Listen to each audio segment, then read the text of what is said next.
All right, we're going to look at cells today. It's a compilation on some of my videos on cells. We'll start out by looking at the cells of the immune system, like the little Pac-Mans inside of your body, and other cells of the immune system. And then we'll look at red blood cells and the disorder that can happen whenever red blood cells aren't shaped correctly, called sickle cell anemia. And we'll finally finish up with the support cells for your neurons, called the glial cells. They're really cool guys. Yep. All right, let's get to it. Your body has a bunch of little tiny Pac-Mans inside of it. Yeah, it's really cool. They're part of your immune system. They're called phagocytes. I actually made a video on this before, but this one's a little more in depth. P-H-A-G-O. That means like to swallow or to engulf. That's the part of the word that means that. But phagocytes, there's a couple kinds of them. One is monocytes. And what these guys do, these are cells and they go around and they look for foreign cells that aren't supposed to be there and they engulf them. But after they swallow and engulf the cell and destroy it, then they die. And you've probably actually seen these on your body because dead monocytes are what pus is made of. But there's another kind of monocyte that, I'm not a monocyte, but there's another kind of phagocyte called a macrophage. And what these guys do, these guys go floating around your blood and they're in certain parts of your body too. And when they see a foreign cell, they stick out their cytoplasmic arms and they grab it. And then they swallow it and engulf it. And then they take part of that foreign cell that they engulfed and they stick it on their cell membrane like a trophy. And they start waving that, and it's like waving the trophy around. And then other cells of your immune system will see that and know that that's a foreign thing, and it starts activating them and activating an immune response. But it's really cool. So that's like little Pac-Mans inside of your body that are waving around trophies, monocytes and macrophages. So what is a natural killer cell? It's this really cool cell that's part of your immune system in your body.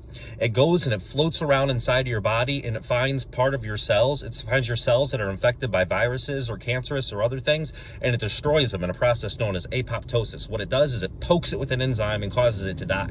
Yeah. So how does it tell cells that are healthy from unhealthy cells? Well, you see, healthy cells, they have this thing on their membrane, and it's called MHC1. It stands for Major Histocompatibility Complex, and it has proteins on it. But when a cell becomes infected by a virus or cancerous, it'll change those proteins on the MHC. So it's pretty much kind of like waving a flag saying, hey, come attack me. So the natural killer cell will come, poke it with this enzyme, kill it. And that's how your body protects itself from like viruses and cancerous cells and other things. Well, at least that's one way. Your body has many, many defenses, but that's one way it does it. So what is a cytotoxic T cell?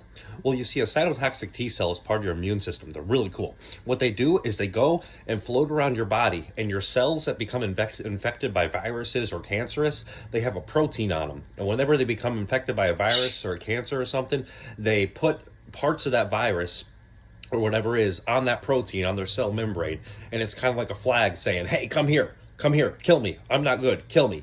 And what the cytotoxic T cell will do, it'll come by and it sees that, and it comes in and it destroys it by poking a hole in it, and it causes apoptosis, which is cell death. So cytotoxic T cells float around your body looking for those cells infected by cancer or viruses or other things that are waving that flag, and they attack it and kill it. Now you say, that sounds a lot like a natural killer cell. You see, the difference between the two, there's many different things, but one different thing is natural killer cells are less specific. They can attack many different things, whereas cytotoxic T cells, they can only attack very specific things. Natural killer cells move faster. They can attack more soon, whereas cytotoxic T cells, they take a longer time to act. They use sometimes days or even weeks. And another thing is natural killer cells, they are just part of your immune system from former precursor cells, but T cells get their name because they have to mature in the thymus gland up in your throat area. But that's a couple differences between cytotoxic T cells and natural killer cells. They're similar, but they're different. But they're both a really cool part of your immune system. What is a B cell? You see, a B cell is a really, really cool part of your immune system. It's the part that makes you so you can't get infected by the same virus twice. Although technically you can, but it's a lot harder. You see, what happens is every B cell inside of you has specific proteins on it. No two B cells have the exact same kind of antibodies on them. And what they do is they go floating around your blood.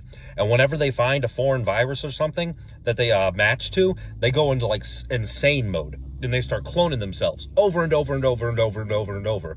And a lot of those B cells become effector cells, and they start producing antibodies at up to 2,000 per second. Yeah, they just start pumping out antibodies to attack that virus or that foreign thing in your body.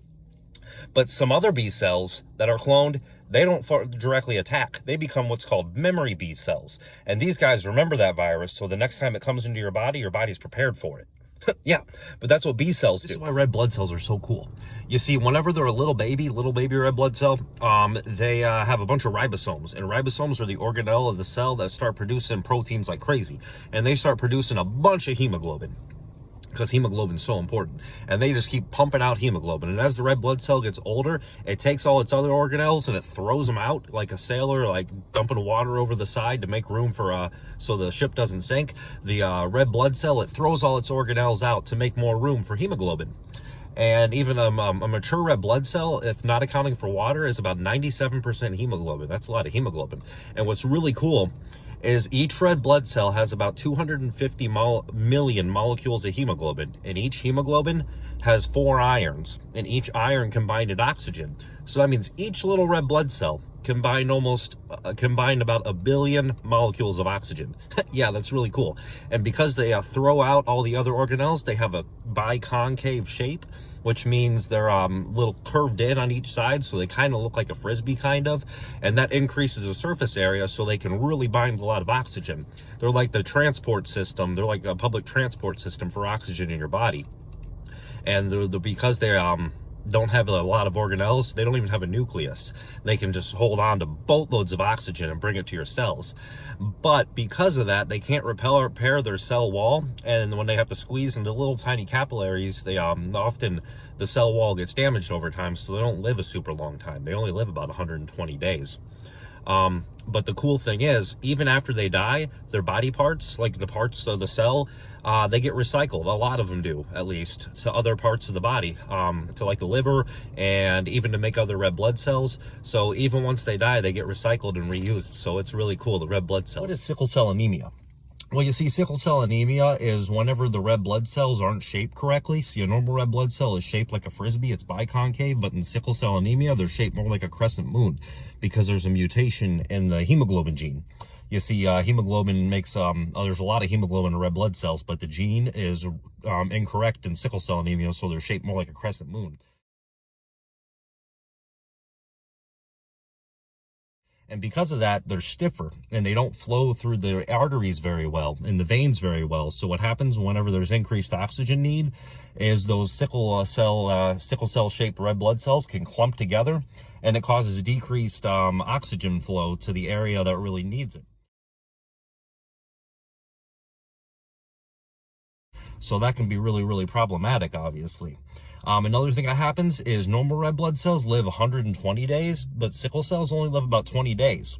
So what happens is a bunch of red blood cells are dying, and the spleen normally recycles red blood cells.